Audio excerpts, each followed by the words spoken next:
ನಮಸ್ಕಾರ ಗೆಳೆಯರೇ. ಇಂದು ನಾವು ಕರ್ನಾಟಕದ ಅತ್ಯಂತ ಪುರಾತನ ಮತ್ತು ಪವಿತ್ರವಾದ ಗುಹಾಂತರ ದೇವಾಲಯಗಳಲ್ಲಿ ಒಂದಾದ ಚಂದ್ರಗುತ್ತಿ ಶ್ರೀ ರೇಣುಕಾಂಬಾ ದೇವಸ್ಥಾನಕ್ಕೆ ನಿಮ್ಮನ್ನು ಕರೆದೊಯ್ಯುತ್ತಿದ್ದೇವೆ. ಶಿವಮೊಗ್ಗ ಜಿಲ್ಲೆಯ ಸೊರಬ ತಾಲ್ಲೂಕಿನ ದಟ್ಟ ಅಡಿಕೆ ತೋಟಗಳು ಮತ್ತು ಹಚ್ಚ ಹಸಿರಿನ ಗುಡ್ಡಗಳ ನಡುವೆ ನೆಲೆಸಿರುವ ಈ ಕ್ಷೇತ್ರವು ತನ್ನದೇ ಆದ ವಿಶಿಷ್ಟ ಇತಿಹಾಸವನ್ನು ಹೊಂದಿದೆ. ಈ ದೇವಿಯ ಶಕ್ತಿ ಮತ್ತು ಇಲ್ಲಿನ ಪವಾಡಗಳ ಬಗ್ಗೆ ತಿಳಿಯಲು ಈ ವಿಡಿಯೋವನ್ನು ಕೊನೆಯವರೆಗೂ ನೋಡಿ. ಸೊರಬ ಪಟ್ಟಣದಿಂದ ಸುಮಾರು 19 ಕಿಲೋಮೀಟರ್ ದೂರದಲ್ಲಿರುವ ಚಂದ್ರಗುತ್ತಿ ಉತ್ತರ ಕನ್ನಡದ ಸಿರಸಿ ಮತ್ತು ಸಿದ್ದಾಪುರದಿಂದಲೂ ಅಷ್ಟೇ ದೂರದಲ್ಲಿದೆ. ಇದೊಂದು ವಿಶಿಷ್ಟವಾದ ಗುಹಾ ದೇವಾಲಯವಾಗಿದ್ದು ಇಲ್ಲಿನ ಪ್ರಕೃತಿ ಸೌಂದರ್ಯ ಭಕ್ತರ ಮನಸ್ಸನ್ನು ಸೆಳೆಯುತ್ತದೆ.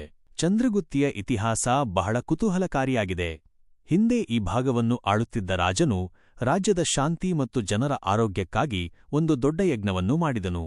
ಆ ಯಜ್ಞದ ಪವಿತ್ರ ಅಗ್ನಿಯಿಂದ ಜನಿಸಿದವಳೇ ಈ ರೇಣುಕಾ. ಸಾಕ್ಷಾತ್ ದೇವಿಯ ಆಶೀರ್ವಾದದಂತೆ ಜನಿಸಿದ ರೇಣುಕಾ ಮುಂದೆ ಜಮದಗ್ನಿ ಮಹರ್ಷಿಗಳೊಂದಿಗೆ ವಿವಾಹವಾದಳು. ರೇಣುಕಾಂಬೆಯ ಪತಿಭಕ್ತಿಯ ಬಗ್ಗೆ ಒಂದು ಅದ್ಭುತ ಕಥೆಯಿದೆ.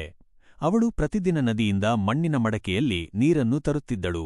ವಿಶೇಷವೆಂದರೆ ಆ ಮಡಕೆಯನ್ನು ಸುಡುತ್ತಿರಲಿಲ್ಲ.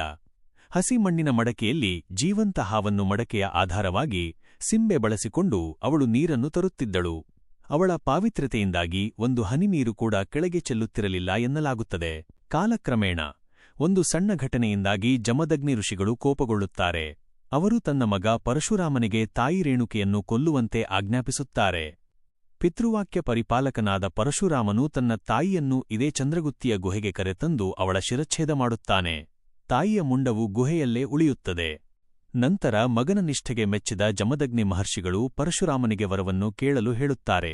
ಆಗ ಪರಶುರಾಮನು ತನ್ನ ತಾಯಿಯ ಪ್ರಾಣವನ್ನು ಮರಳಿ ನೀಡುವಂತೆ ಬೇಡಿಕೊಳ್ಳುತ್ತಾನೆ. ತಂದೆಯ ಅನುಗ್ರಹದಿಂದ ರೇಣುಕಾಂಬೆ ಮತ್ತೆ ಜೀವ ಪಡೆದ ಪುಣ್ಯಭೂಮಿ ಈ ಚಂದ್ರಗುತ್ತಿ. ಇಂದಿಗೂ ಸಾವಿರಾರು ಭಕ್ತರು ತಮ್ಮ ಕಷ್ಟಗಳನ್ನು ನೀಗಿಸುವಂತೆ ಬೇಡಿಕೊಳ್ಳಲು ಈ ಶಕ್ತಿಪೀಠಕ್ಕೆ ಬರುತ್ತಾರೆ.